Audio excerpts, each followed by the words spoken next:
It was in a secret annex concealed by a false bookcase in an Amsterdam warehouse that teenager Anne Frank hid with her family and wrote of the terrors of life in Nazi-occupied Holland. Rumors claim that a recent DNA test has finally uncovered the real person who betrayed Anne Frank.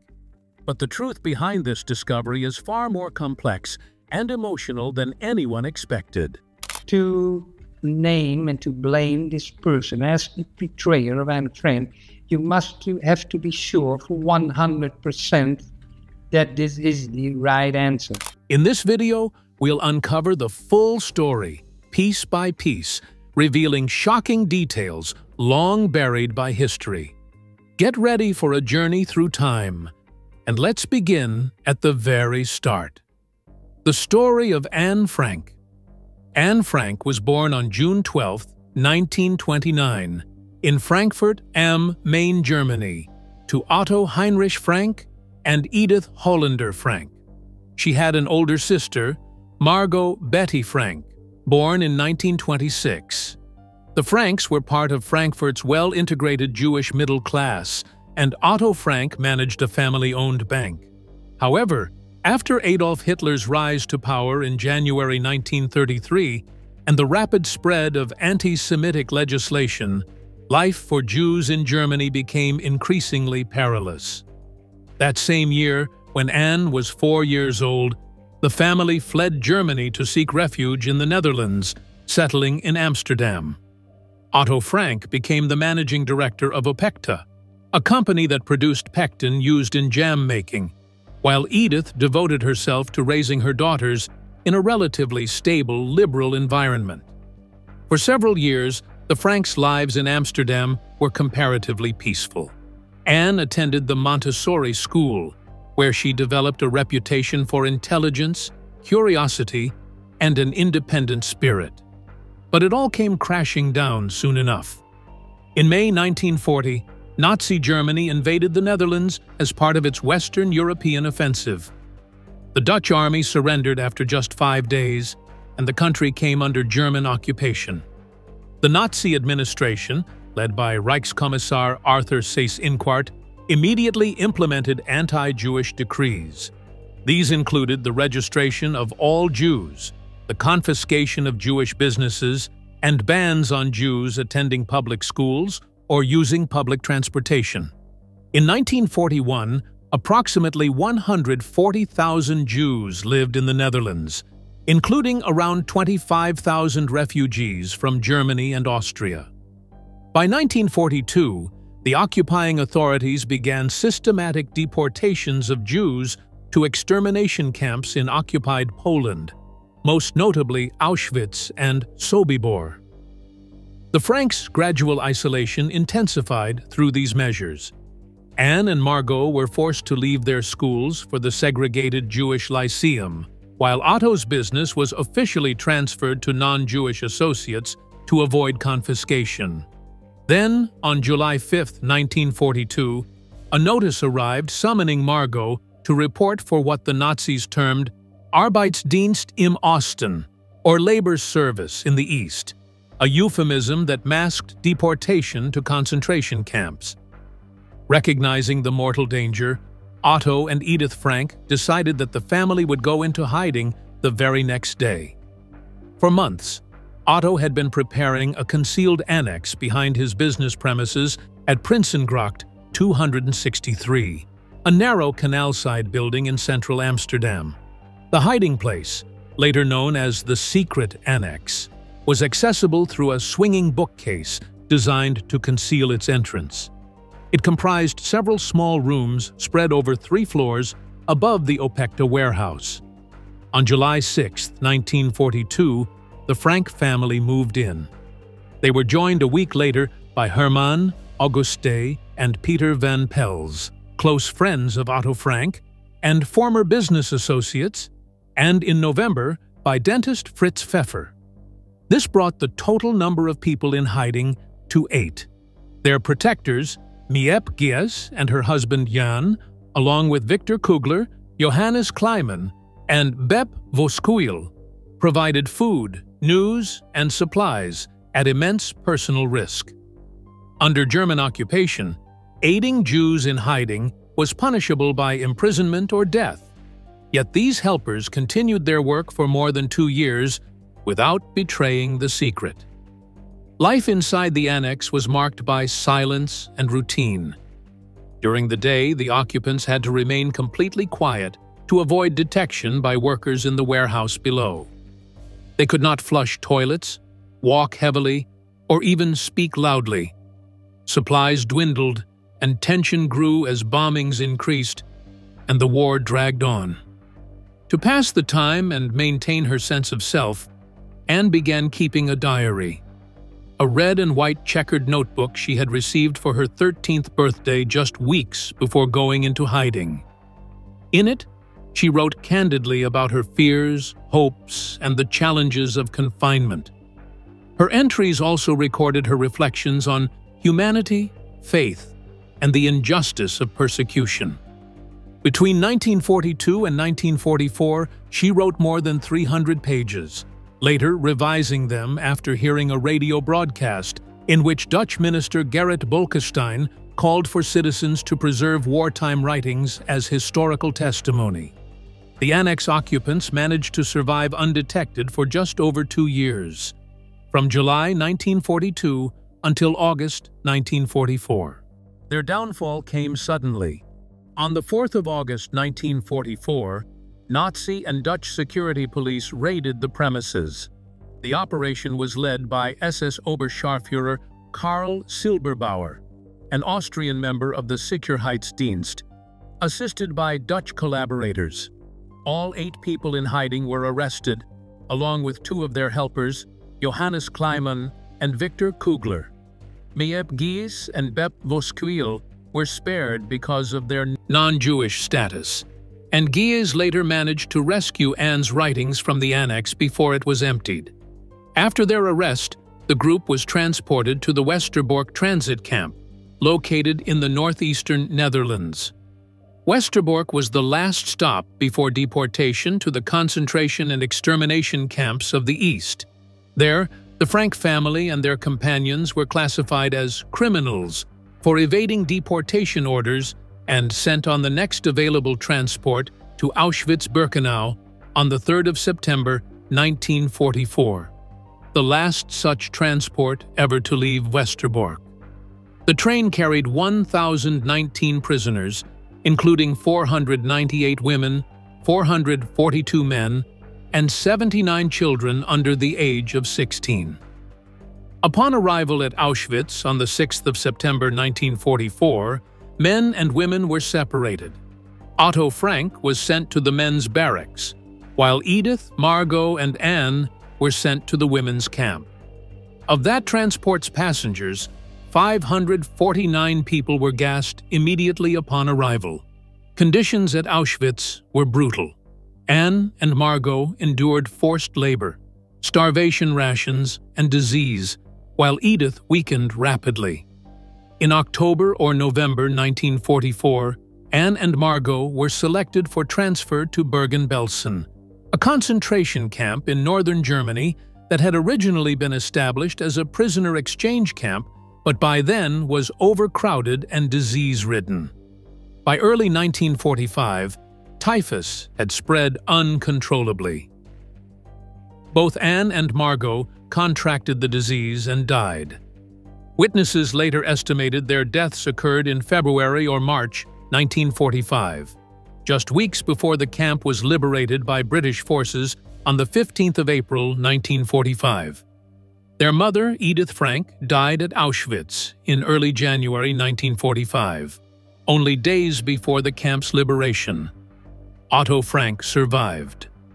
When Soviet troops liberated Auschwitz on the 27th of January 1945, he was among the roughly 7,000 prisoners left alive.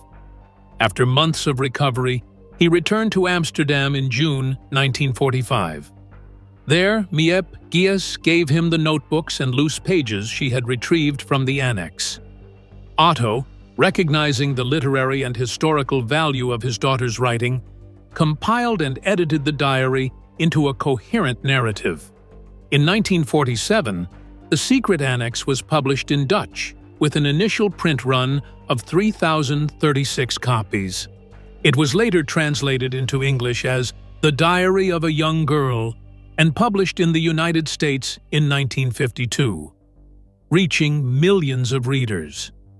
To date, Anne Frank's diary has been translated into more than 70 languages and sold over 30 million copies worldwide, becoming one of the most widely read first-hand accounts of the Holocaust. But who betrayed Anne Frank? Well, the question has haunted historians for quite a while now. The first post-war investigation. The initial attempt to uncover who had informed the Nazi authorities about the hiding location of Anne Frank and the 7 others began in 1948, just 3 years after the war's end, when the Amsterdam police formally reopened the case at the request of Otto Frank, Anne's father and the only survivor of the group. Otto had returned to Amsterdam in June 1945 after his liberation from Auschwitz, and as he began to rebuild his life and publish his daughter's diary, he sought answers about how the Gestapo had discovered the annex after more than 2 years of secrecy. The investigation was conducted by the Political Crimes Investigation Department of the Amsterdam Police, which was responsible for handling cases of wartime collaboration and crimes committed under the occupation. The investigating officer assigned was Inspector Arend van Helden.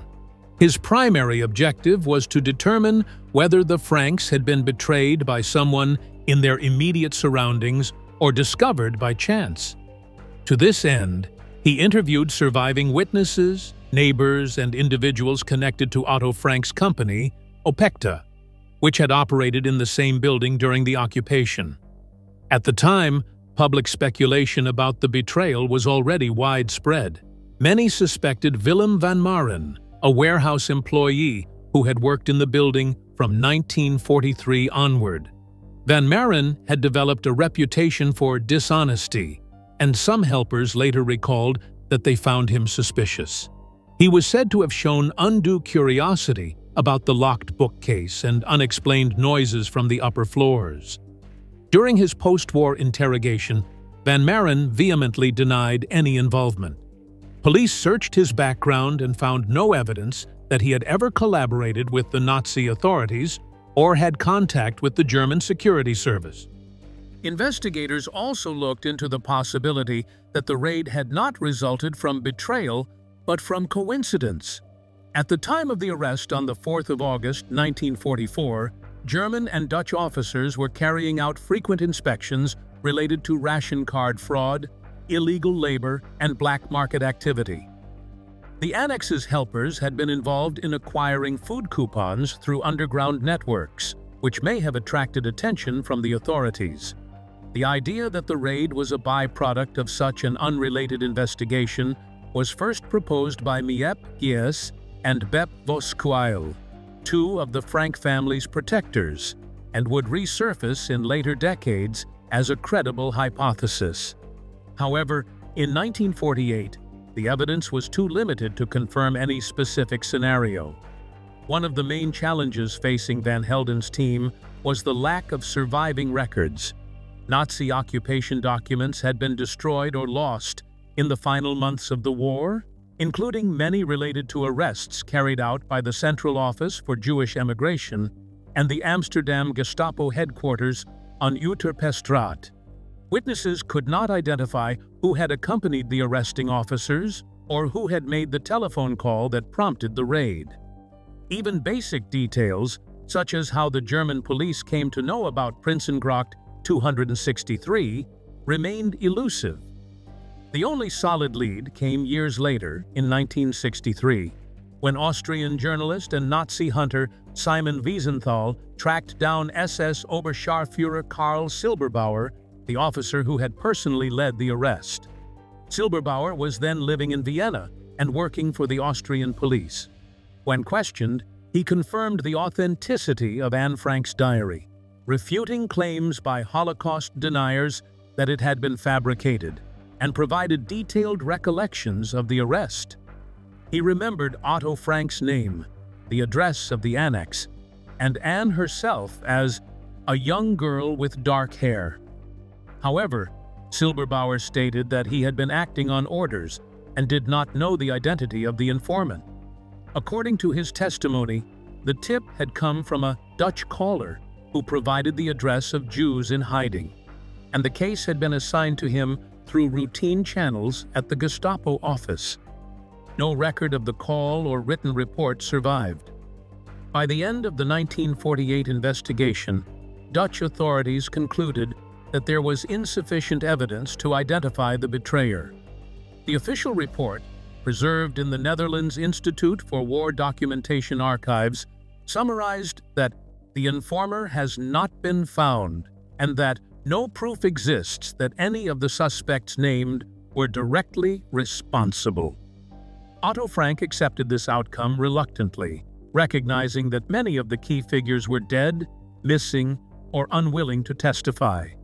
Nevertheless, he continued to receive letters from members of the public speculating about who might have been responsible. But this was not the end. Far from it. The second police inquiry.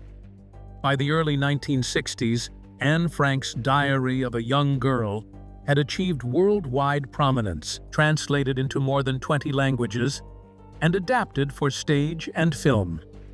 The growing international attention renewed pressure on Dutch authorities to revisit unanswered questions surrounding her arrest. As a result, a second official police inquiry was launched in 1963, nearly 15 years after the first investigation had closed. The new inquiry was prompted by both fresh public interest and a dramatic development abroad. The identification of SS Oberscharführer Karl Josef Silberbauer, the German officer who had led the raid on the hiding place in August 1944. The discovery of Silberbauer's whereabouts was the result of efforts by Simon Wiesenthal, the Austrian Jewish Holocaust survivor and Nazi hunter based in Vienna. In November 1963, Wiesenthal traced Silberbauer to the Austrian Federal Police in Vienna, where he was still employed as a detective. Wiesenthal's investigation confirmed that Silberbauer had been attached to the Sicherheitsdienst, the Nazi security service, during the war and had been responsible for Jewish arrests in Amsterdam. Silberbauer freely admitted to participating in the raid at Prinsengracht 263 and corroborated numerous factual details about it: the presence of 8 Jews in hiding, the existence of the secret annex behind the movable bookcase, and Otto Frank's name. Following this revelation, Dutch authorities reopened the case under the jurisdiction of the Rijksrecherche, or the National Criminal Investigation Department. The inquiry was supervised by the Amsterdam District Attorney's Office, with detectives assigned to re-examine the earlier 1948 case file and interview surviving witnesses. The renewed investigation focused on 3 potential sources of information. First, testimonies from former employees of Otto Frank's company. Second, the accounts of those who had assisted the family during their 2 years in hiding. And third, any wartime records recovered from the Central Office for Jewish Emigration in Amsterdam, which had coordinated deportations from the Netherlands. Investigators again reviewed the possibility that Willem van Maren, the warehouse employee from Otto Frank's business premises, might have betrayed the group. Van Maren, who had been interrogated in the first inquiry, was re-questioned in 1963. His behavior during the war had raised suspicions.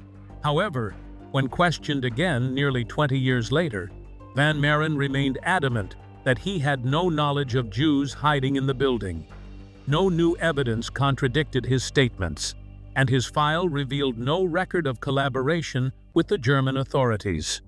The investigation also examined another theory circulating since the 1950s, that the Franks might have been discovered by accident during a Gestapo search for ration card fraud or illegal labor activity rather than through deliberate betrayal.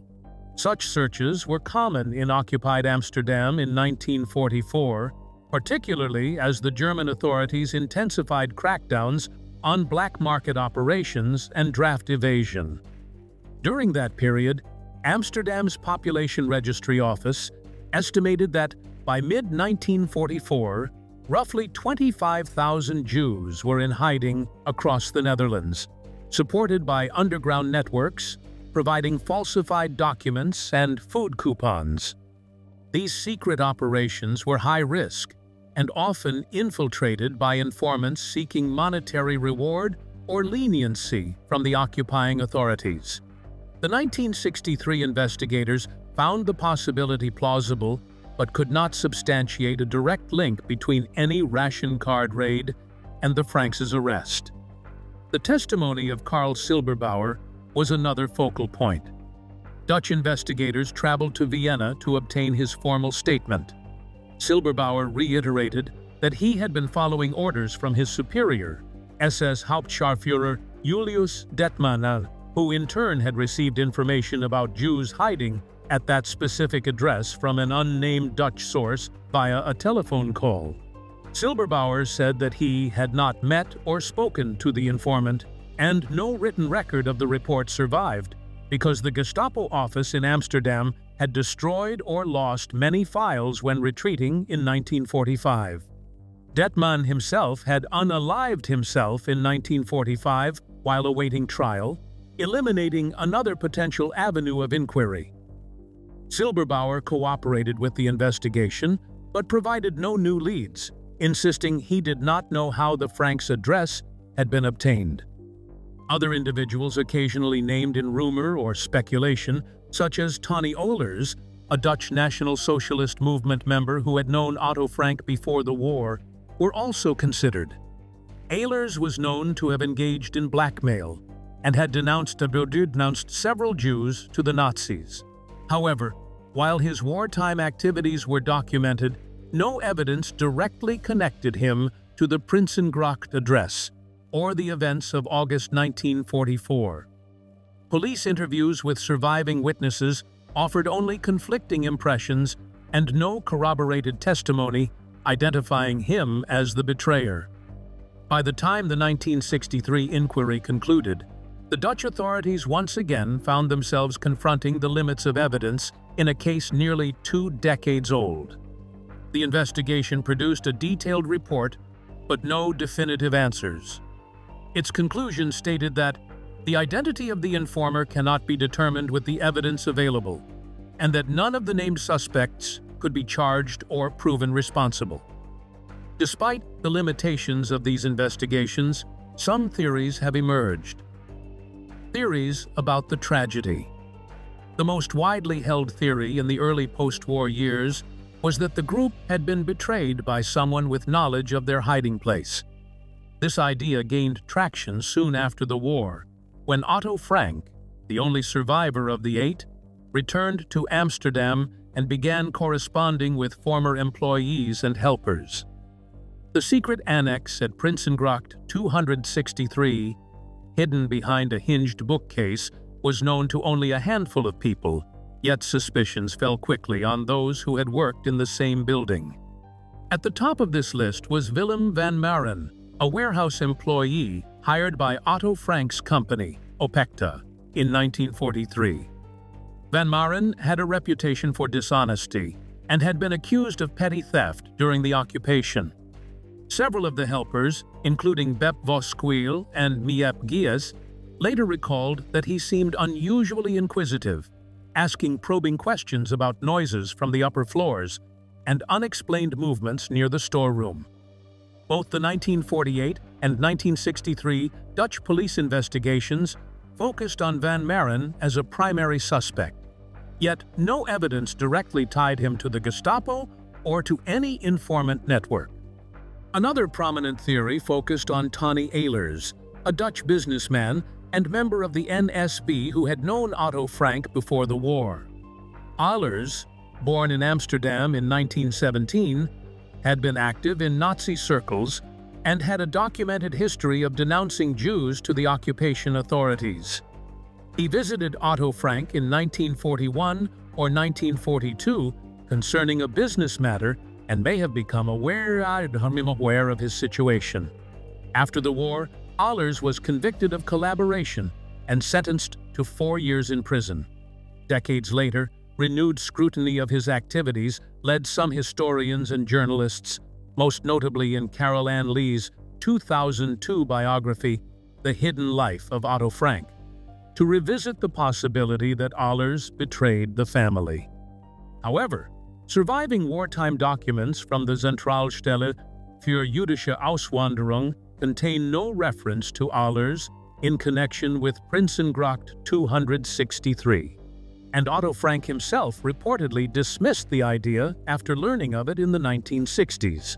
A third theory implicated Lena Hartog van Bladeren, the wife of a warehouse worker named Lou Hartog, who was employed in Otto Frank's business during the occupation. In testimonies gathered after the war, Lena claimed she had told her husband that something suspicious was occurring in the building. Yet, no corroborating evidence or credible witnesses were ever found. Parallel to these betrayal hypotheses, other historians have argued that the arrest may have been the result of a coincidence rather than deliberate denunciation. By mid-1944, the German occupation authorities in the Netherlands were intensifying raids on suspected ration card fraud, illegal employment, and black market trading, all of which were rampant as the war dragged on and food shortages worsened. The Franks and their helpers were dependent on stolen or forged ration coupons supplied through underground channels. If investigators had been tracing such illicit networks, they might have discovered the annex by accident during an unrelated inspection. Archival records show that the Gestapo office at Uterpestraat routinely received anonymous tips, and that rewards of up to 40 guilders per person were sometimes offered for information on Jews in hiding. However, the administrative trail for the specific raid on the 4th of August 1944 has not survived, making it impossible to determine whether the arrest stemmed from an informant's call or a random investigation. In later decades, new interpretations emerged based on the reanalysis of existing evidence. In 2003, Dutch historian David Barno of the NIOD Institute for War, Holocaust, and Genocide Studies emphasized the possibility of chance discovery, noting that the secret annex's location, near active warehouses and businesses, made it vulnerable to exposure through ordinary noise or movement. In 2016, a team from the Anne Frank House, led by Ronald Leopold, conducted a 2-year study reviewing wartime police records, supply ledgers, and Gestapo reports. Their findings concluded that the raid may have been related to an investigation into ration card fraud, rather than a targeted betrayal. This interpretation was bolstered by documentation showing that 2 men involved with distributing illegal food coupons were arrested in the same building complex weeks before the Franks' capture. But wait, there's more to it. The 2022 Cold Case Team investigation. In 2017, more than 70 years after Anne Frank's arrest and death, a new investigation sought to bring modern technology to the mystery of who betrayed the occupants of the secret annex at Prinsengracht 263 in Amsterdam. This initiative, known as the Cold Case Team investigation, was spearheaded by Vince Pankow, a retired FBI special agent with experience in complex organized crime and terrorism cases. The team assembled for this project was deliberately multidisciplinary, combining expertise from historians, criminologists, archivists, behavioral analysts, and data scientists. Its purpose was not to reopen a legal case, since all the individuals directly involved in the 1944 arrest were long deceased, but to apply 21st-century investigative methods to a 20th-century mystery that traditional historical research had failed to solve. The project emerged from a collaboration between Dutch documentary producer Thijs Bayens, journalist Peter van Twisk, and Pankow. Together, they designed a 5-year inquiry to re-examine all available data from a forensic and historical perspective. Their stated goal was to determine, with as much precision as possible, who might have provided the Nazi authorities with information about Jews hiding in the annex. The investigation operated independently, but with cooperation from institutions such as the Anne Frank House, the Netherlands Institute for War, Holocaust, and Genocide Studies, and municipal archives. It was funded through private sponsorships and media partnerships, culminating in a comprehensive report and a book published in January 2022 by HarperCollins titled The Betrayal of Anne Frank, a Cold Case Investigation. To conduct their analysis, the team first built an extensive digital database of wartime records. They gathered and digitized more than 30,000 archival documents, including Nazi administrative reports, deportation lists, wartime police files, and post-war interrogations. They also incorporated the testimonies of individuals connected to Otto Frank's business and the helpers who had sustained the group in hiding. Using artificial intelligence and relational mapping software, they examined connections among thousands of names, cross-referencing addresses, movements, and reported arrests across occupied Amsterdam. The purpose was to identify individuals who might have known the hiding place and the means or motive to disclose it. The team used a computational method they described as probabilistic reasoning, similar to modern criminal network analysis techniques. By quantifying associations, for instance, proximity to Prinsengracht 263, access to Nazi offices, and survival patterns, they assigned probability scores to multiple hypotheses. They tested a wide range of potential betrayers previously discussed in historical literature, including Willem van Maren, Tony Allers, and Lena Hartog van Bladeren, as well as less examined figures linked to local administrative networks and the Joodse Raad, or Jewish Council. Crucially, the team emphasized that their work involved no forensic or DNA analysis. Despite the rumors, this was not possible. There was simply no biological or material evidence from the time of the arrest that could yield such data. After 5 years of research, the cold case team concluded that the most plausible candidate for the betrayal was Arnold Vandenberg, a Jewish notary and prominent member of Amsterdam's pre-war business elite. Born in 1886, Vandenberg had served as a founding member of the Wartime Jewish Council, which was established by Nazi authorities in February 1941 to administer Jewish affairs under German supervision. As part of this role, he was involved in bureaucratic tasks such as property registration and exemptions from deportation orders. According to the team's analysis, Vandenberg may have had access to confidential lists of addresses or names compiled by the Jewish Council or seized by the Sicherheitsdienst, which could have included information about Jews in hiding. A central piece of evidence cited by Pankocki's team was an anonymous note received by Otto Frank after the war, sometime between 1945 and 1946. The note named Arnold Vandenberg as the person who had provided the Germans with the addresses of Jews in hiding, including the Franks. Otto Frank preserved this note, and a copy was later found among his papers. The cold case team considered this document significant because it was the only surviving contemporaneous allegation naming a specific individual. They also noted that Vandenberg and his family had survived the occupation.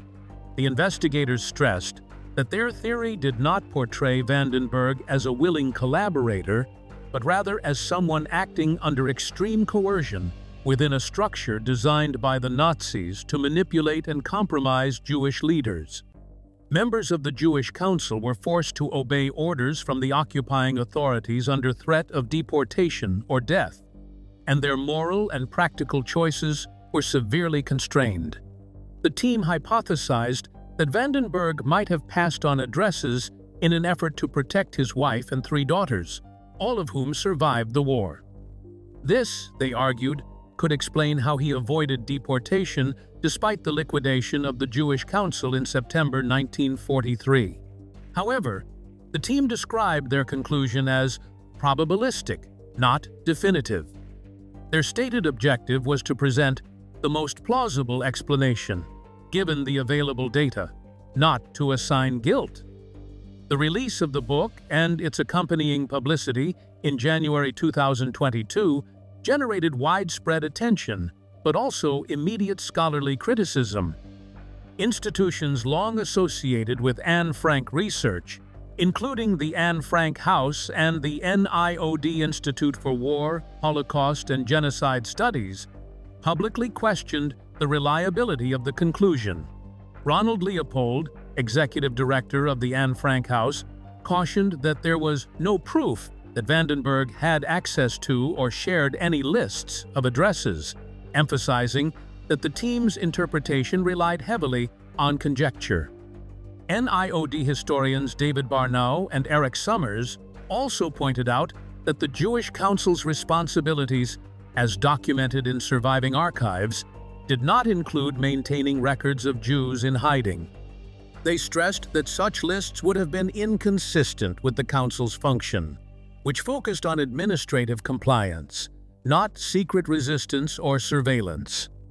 Further controversy arose over the ethical implications of naming a Jewish victim of Nazi persecution as the potential betrayer of other Jews.